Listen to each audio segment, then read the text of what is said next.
An uneasy truce has held along this 1,000-kilometre buffer zone for 16 years. An agreement between Eritrea and Ethiopia back in the year 2000 brought an end to 2 years of war that killed at least 70,000 people. But the pact didn't resolve their differences. The two nations have been feuding over their border since Eritrea gained independence from Ethiopia in 1993.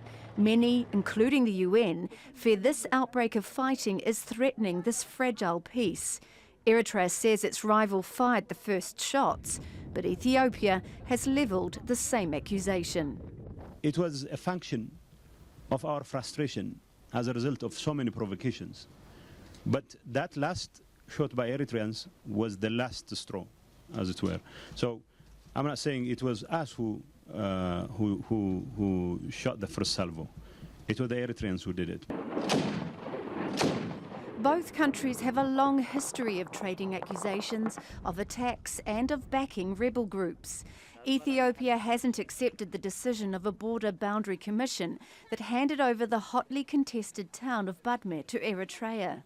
With just 5 million people, Eritrea is dwarfed by its neighbour, which has a population of around 96 million.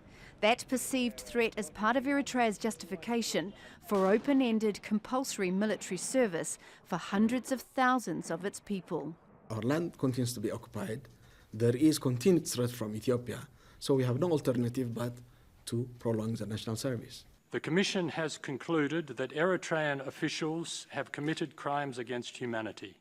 It's the operation of Eritrea's military service that led in part to a recent UN report accusing the government of crimes against humanity. It alleged rape, torture and forced disappearances and said 400,000 people were being enslaved and forcibly conscripted into its military. Eritrea accused Ethiopia of orchestrating evidence. The UN has called for restraint, but admits it has no way of knowing what's actually happening on the ground. It withdrew its peacekeepers in 2008, saying Eritrea had limited their movements. Both countries say they are committed to peace, but this latest fighting shows just how tense things are along the disputed border in the Horn of Africa.